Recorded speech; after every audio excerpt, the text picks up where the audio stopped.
भारत की बात में खबरों की डायरेक्शन दिल्ली में जारी चुनावी सियासत की ओर मोड़ते हैं। बात करते हैं दिल्ली की सत्ता पर काबिज आम आदमी पार्टी की। अगले साल फरवरी में होने वाले विधानसभा चुनाव की तैयारियों में जुटी आम आदमी पार्टी ने उम्मीदवारों की दूसरी लिस्ट आज जारी कर दी। इस लिस्ट में 20 उम्मीदवारों के नाम हैं। इससे पहले जारी हुई लिस्ट में 11 उम्मीदवारों के नाम की घोषणा की गई थी।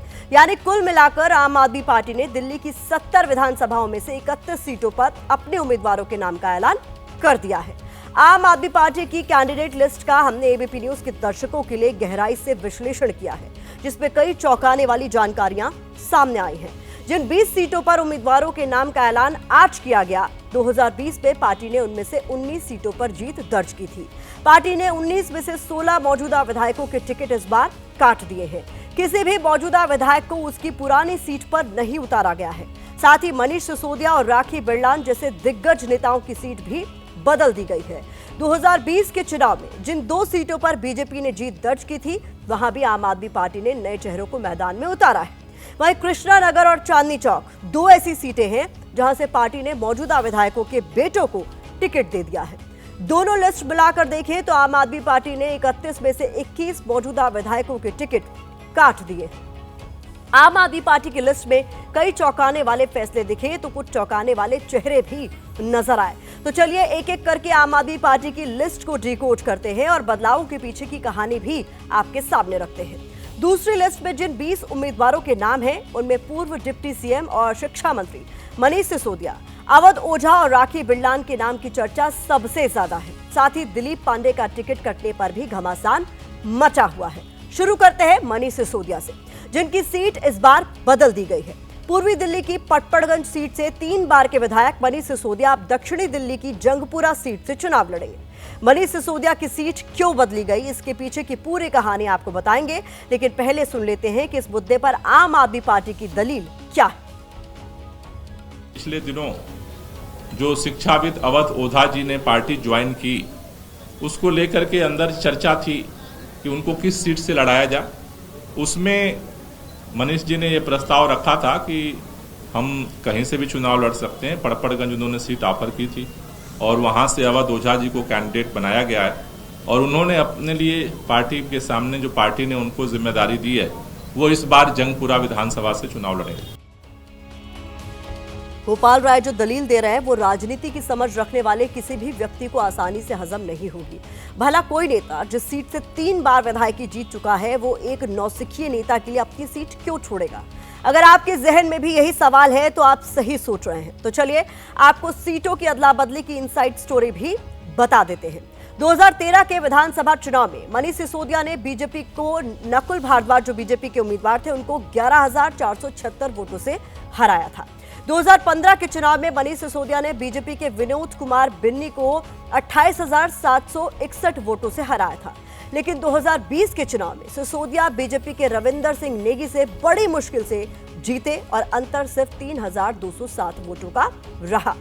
कथित शराब घोटाला मामले में नाम आने के बाद बीजेपी मनीष सिसोदिया के खिलाफ भ्रष्टाचार को मुद्दा बनाकर उन्हें घेर सकती है। वहीं सूत्रों के हवाले से खबर है कि पार्टी ने पटपड़गंज सीट पर जो आंतरिक यानी इंटरनल सर्वे करवाया है, उसमें यह सीट सिसोदिया के लिए सुरक्षित नहीं पाई गई।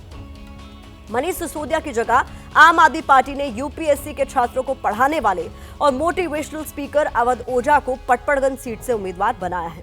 पार्टी को उम्मीद है कि 2 हफ्ते पहले आम आदमी पार्टी से जुड़ने वाले अवध ओझा मिडिल क्लास वोटर्स को अपनी ओर अट्रैक्ट कर सकते हैं। हालांकि फर्स्ट टाइम पॉलिटिशियन अवध ओझा के सामने चुनौती बड़ी है, क्योंकि पटपड़गंज में यूपी और उत्तराखंड के वोटर्स की तादाद अच्छी खासी है और आरएसएस की भी इस इलाके में अच्छी पैठ है। ऐसे में अगर बीजेपी ने यहां दमदार कैंडिडेट उतारा तो ओझा सर के लिए मुश्किल खड़ी हो सकती है। पूर्व डिप्टी सीएम सिसोदिया की सीट बदली तो बीजेपी को उन्हें घेरने का मौका भी मिल गया। बीजेपी ने सोशल मीडिया पर एक पोस्टर जारी करते हुए उन्हें पटपड़गंज का भगोड़ा बताया। वहीं आम आदमी पार्टी का कहना है कि मनीष सिसोदिया ने अवध ओझा के लिए अपनी सीट छोड़ी है।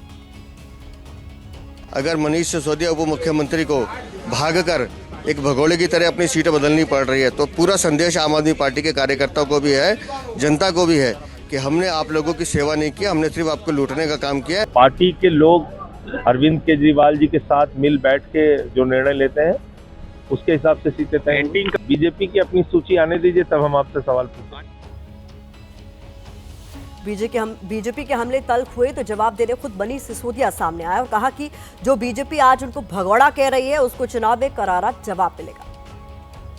बीजेपी वालों की तमाम कोशिशों के बावजूद इनकी तो कोशिश थी कि मैं पार्टी छोड़ के भाग जाऊं, इनकी तो कोशिश थी कि मैं अरविंद केजरीवाल जी का साथ छोड़ के भाग जाऊं, मैं दिल्ली का साथ छोड़ के भाग जाऊं। मैं 17 महीने जेल में रहा, लेकिन मैं छोड़ के नहीं भागा। मैं छोड़ के भागने वालों में से नहीं हूं। इनको मैं जंगपुरा में भी हराऊंगा, पटपड़गंज में भी हराऊंगा, पूरी दिल्ली में हराऊंगा।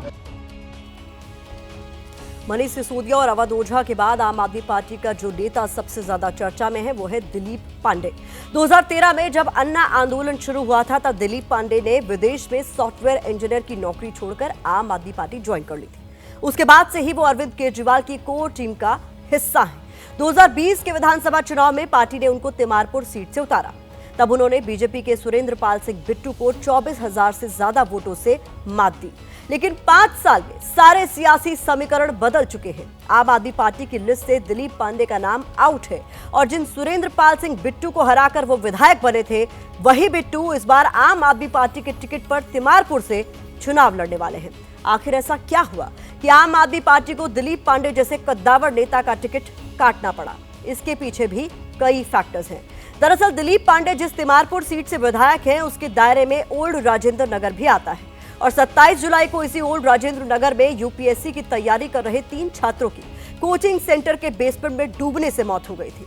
यूपीएससी की कोचिंग के लिए मशहूर मुखर्जी नगर भी तिमारपुर विधानसभा क्षेत्र का ही हिस्सा है।